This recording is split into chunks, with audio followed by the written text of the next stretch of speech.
Donc je me présente, Henri Chapelle, de la compagnie Armacel. Samuel Durand, bureau d'études MECA. Et Édouard Jaffré, Société Bouygues. Donc aujourd'hui, on est venu vous parler d'un sujet qu'on pense très intéressant, comment supporter les enjeux climatiques pré- et post-construction, des constructions à haute valeur ajoutées à base de bouteilles PET recyclées. Donc, vous allez comprendre un peu plus tard de quoi on est venu vous parler. Pour commencer, on va passer ces diapos rapidement. Il n'y a rien de nouveau. En France, le premier consommateur énergétique est le secteur de la construction, qui est aussi responsable de près d'un tiers des émissions nationales de gaz à effet de serre. Il y a la réglementation qui est un premier pas pour limiter ces impacts. Dans ces émissions, les matériaux sont responsables de 15 à 20% de l'empreinte carbone, ce qui est un facteur non négligeable. Vous voyez ici sur le graphe à droite la répartition suivant les corps de métier pour une construction neuve. Vous voyez que la superstructure, maçonnerie, fondation, façade et menuiserie, donc le gros œuvre où il y a la plus grosse part des matériaux, sont responsables pour 55% de cette empreinte. La majeure partie des matériaux utilisés aujourd'hui dans la construction existe depuis des décennies. On le sait que le secteur de la construction est plutôt conservateur, mais il y a un enjeu au niveau de l'utilisation de ces ressources. Le premier qui est au niveau des matières premières et bien évidemment de l'énergie, mais on oublie souvent de parler du cycle de vie qui a un impact très très néfaste sur ces matériaux conventionnels. Étape clé pour l'impact environnemental, le choix des matériaux. Doit-on transposer les matériaux techniques anciennes au cœur de nos projets actuels avec les enjeux que nous connaissons? Aujourd'hui, on ne peut plus se passer des smartphones, et si on voit l'évolution qu'on a connue depuis les années 80 jusqu'à aujourd'hui, on comprend vite qu'il y avait un besoin, ou qu'on a créé plutôt ce besoin, mais qui fait qu'aujourd'hui, on a eu une évolution plutôt rapide et qui, je le pense, a des côtés très positif. Donc on parle de solutions conventionnelles, mais il existe des solutions innovantes en matériaux recyclés, biosourcés, qui sont disponibles, mais elles sont peu adoptées, peu reconnues aujourd'hui. Pourquoi? Il y a des freins. Il y a des freins qui sont culturels et humains, organisationnels, techniques et réglementaires qui font que ces matériaux aujourd'hui ne sont pas utilisés. Une fois que ces freins seront libérés, il y aura des solutions alternatives pour le futur. Aujourd'hui, on va plutôt mettre l'accent sur des solutions composites, qui sont des solutions innovantes, qui sont développées depuis des dizaines d'années, qui sont adoptées dans certains projets. Vous allez voir dans les prochaines diapos.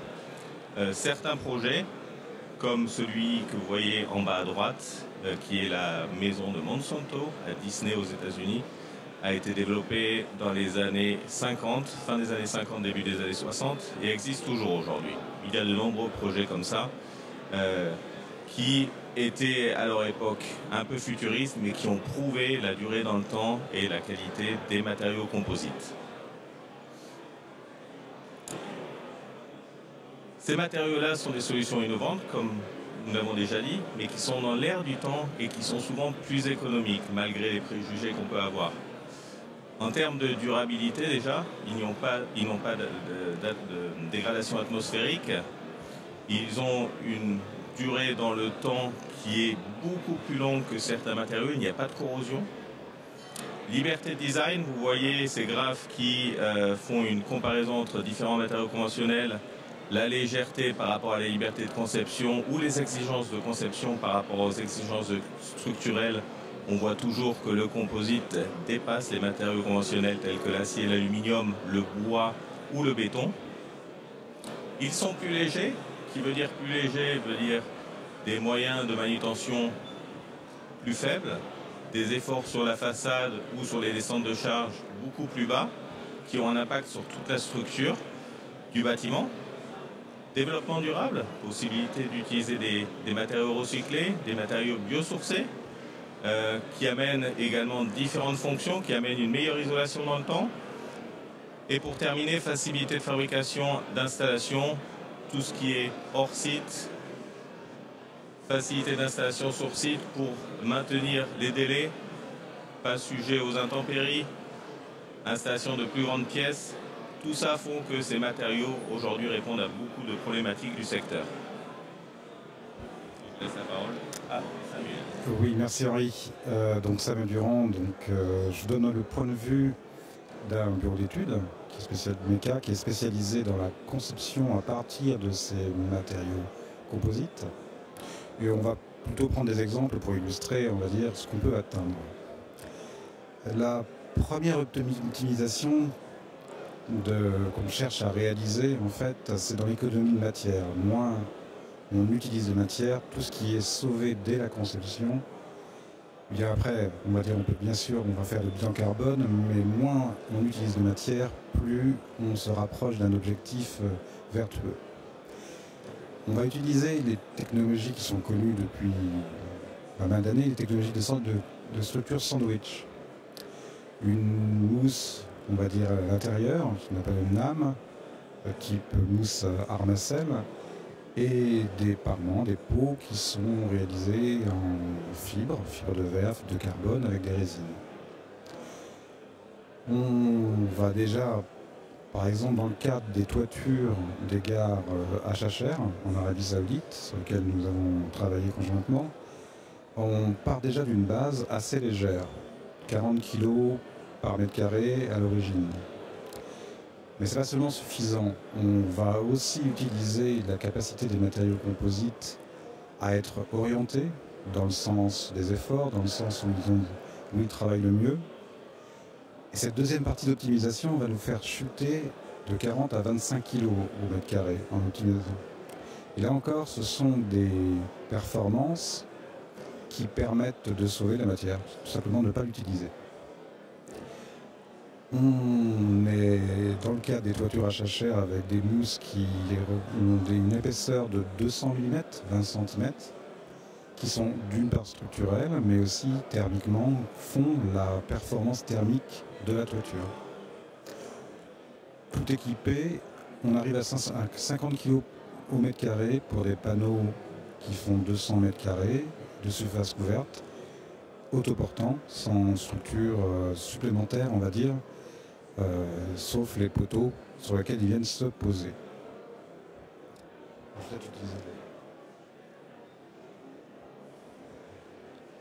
Si on veut, merci Henri, si on veut arriver, on va dire, à des performances toujours plus importantes, notamment en rénovation énergétique, il y a là aussi des techniques de préfabrication qui sont adaptées aux matériaux composites qu'on va mettre en œuvre. Chercher les grandes surfaces. Alors pourquoi chercher les grandes surfaces? Simplement pour limiter les interfaces, limiter les joints, limiter l'usage des mastiques et avoir des performances thermiques qui soient le plus uniformes avec le moins de pertes linéiques. L'exemple qui est ressorti là il y a quelques années, c'est la rénovation. Alors celui-ci n'a pas été fabriqué, c'est une structure, une conception autre qui a été retenue. Il s'agissait de rénover en fait thermiquement et esthétiquement la façade d'un IGH des années 50-60 qui est située à Nantes. Les principes retenus pour arriver aux performances énergétiques, c'est des grands panneaux fabriqués en atelier, bien sûr, structure sandwich, mixte de mousse structurelle et mousse d'isolation. Les grands panneaux parce que les structures sont légères, comme vous l'avez vu auparavant, 50 kg par mètre carré, ça se lève facilement, ça se monte facilement. Dans le cas de la rénovation sur des bâtiments existants, on doit toujours faire attention aux charges supplémentaires qu'on va devoir rajouter. Il ne s'agit pas de revoir les structures, il ne s'agit pas de renforcer l'existant, il s'agit de s'adapter et de faire en sorte que ce que l'on rajoute amène la performance thermique sans, on va dire, accroître la masse ajoutée au bâtiment. On était, on va dire, ce qu'on appelle en ingénierie concurrente avec des solutions bois, en fait, aussi, qui étaient préfabriquées. On utilise les mêmes techniques, c'est-à-dire d'intégrer les fonctions. Les fenêtres, par exemple, sont intégrées directement dans la forme, enfin le logement des fenêtres sont intégrés dans la forme du panneau pour permettre là encore de limiter tout ce qui va être perte thermique. Et d'un point de vue coût, on arrive, on va dire, à des solutions qui sont tout à fait comparables aux solutions actuelles et qui, lorsqu'on augmente encore la taille des panneaux ou des structures, n'ont pas tendance à subir d'effet de seuil.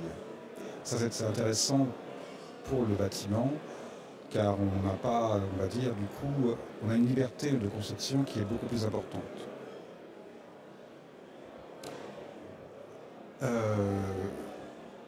Là, donc, sauver, on va dire, l'usage des matériaux, ne pas en consommer dès la conception. Mais l'intérêt, on va dire, des solutions composites, c'est souvent aussi sur la maintenance. C'est-à-dire que l'absence de corrosion, la grande longévité amène à des coûts de maintenance qui sont, on va dire, constatés sur le bâtiment, qui sont beaucoup plus faibles. Et donc un bilan, on va dire, en termes de coûts, qui se traduit aussi en termes, bien sûr, de bilan carbone, qui est intéressant. La grande partie du coût est dans la construction, de la pose, et la partie, on va dire, maintenance, se retrouve fortement réduite. Je terminerai pour pas être complètement tout le temps positif, mais sur les points d'amélioration qui sont bien connus. D'une part, améliorer la tenue au feu des structures composites. Il y a des solutions qui existent et qui commencent à se mettre en œuvre systématiquement. Et la réglementation. L'absence de documents de référence de réglementation, ce qu'on appelle DTU en France, est un frein qui va être comblé prochainement via l'arrivée d'un Eurocode sur les structures composites qui mettra au même niveau d'égalité documentaire des solutions, on va dire, innovantes composites avec les solutions en béton armé ou métallique. Je vais passer la parole à Édouard. Alors, bonjour à tous, Édouard Jaffré, je suis responsable de travaux d'un projet à la Défense qui s'appelle Latitude. On a été amené à travailler sur les matériaux composites en partenariat avec Meka et Armacel pour des éléments décoratifs en façade. C'est vrai que le projet étant assez atypique avec des formes complexes, ça nous a forcé à trouver d'autres matériaux qu'on utilise habituellement pour des habillages en façade, pour des problématiques de poids et notamment la forme de ces rubans. Donc on va vous présenter une vidéo qui retrace un peu tout cet historique avec le développement d'Arnatex, car comme l'a dit Samuel, on n'a pas encore de DTU, d'avis technique très développé. Donc on est parti vraiment sur de la conception ça a débuté au CSTB. Et voilà, on montre cette vidéo qui retrace un peu tout ça.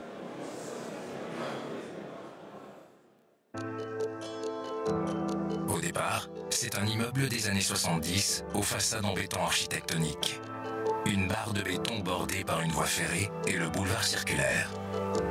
Ensuite, naît une idée, une vision. Bien plus qu'une rénovation, les architectes ont imaginé une nouvelle identité pour revaloriser ce site complexe et enclavé. Fluidité et légèreté, transparence, la réalisation de la façade s'avère alors être un véritable défi technique. Ce défi, nous l'avons relevé. Très rapidement, nos équipes travaux se sont mobilisées pour trouver des solutions innovantes et dépasser les contraintes. Nous avons fait preuve d'audace et avons piloté en direct l'ensemble des étapes pour rendre possible la réalisation de cette architecture atypique. Pour les rubans de façade, signature du projet, nous nous sommes inspirés de procédés habituellement utilisés dans le nautisme et le ferroviaire, avec la mise en œuvre de matériaux composites. Nous avons dû employer de nouvelles techniques de construction pour laquelle un dossier ATEX, porté par Bouygues, a été approuvé par le CSTB. Nous sommes allés chercher les meilleurs experts français pour réaliser des études, pour concevoir et modéliser les rubans, pour réaliser l'ensemble des essais de fatigue, de traction, de vieillissement, de colorimétrie et bien d'autres encore, et pour assurer la fabrication. Chaque ruban ayant une géométrie unique, des planches usinables de haute densité ont été fraisées à l'aide d'une commande 5 axes avant d'être revêtues de fibres de verre. Cette technique de fabrication nous a permis de produire des pièces légères et très résistantes.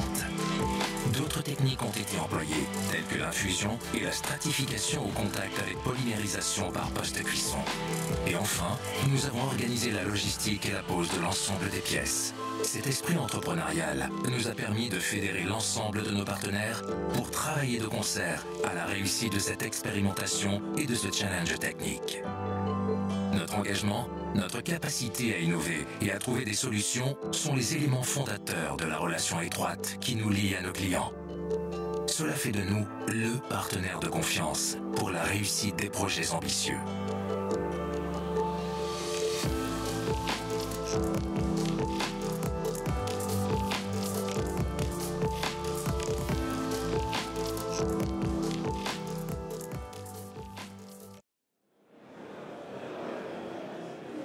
Voilà donc un très beau projet à la Défense, emmené par Bouygues et Meka avec les mousses Armacel.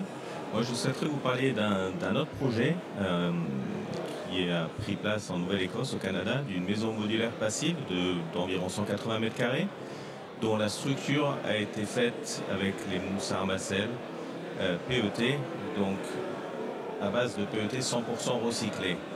La particularité de cette maison, c'est qu'il y a 170 panneaux sandwich qui ont été fabriqués hors site et qui ont été installés en 14 heures sur place.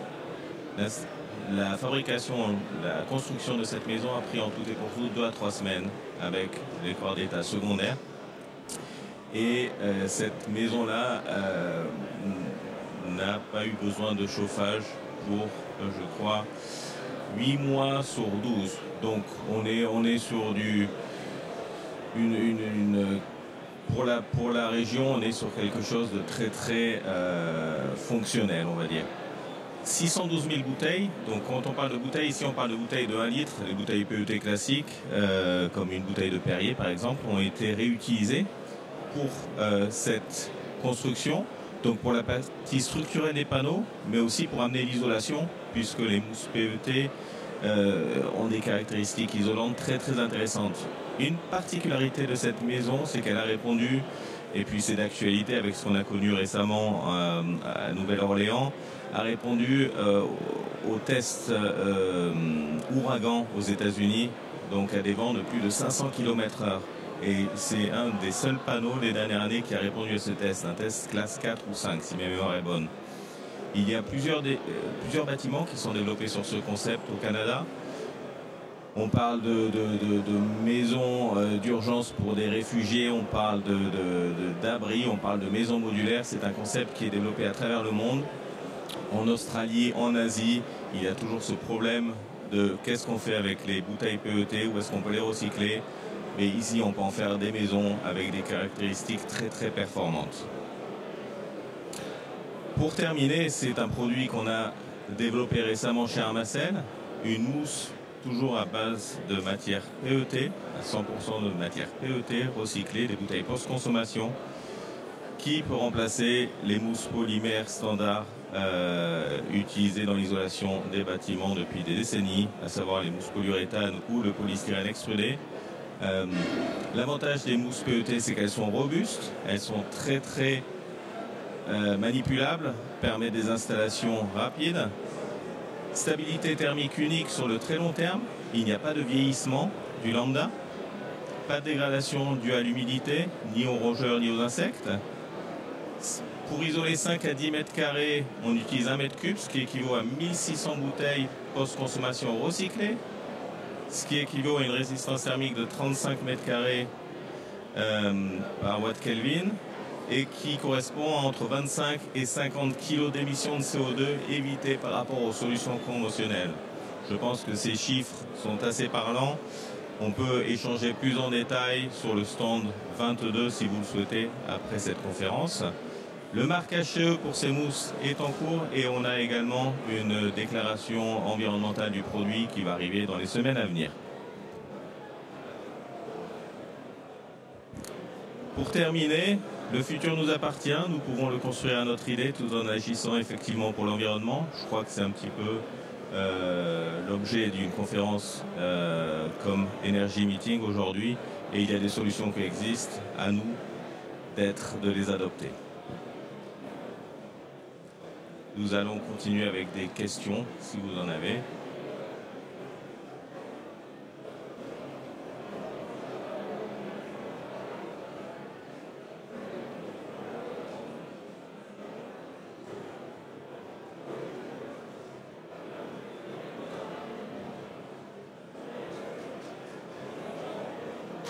Tout était clair, pas de questions? Bon, merci. Merci à vous. Merci.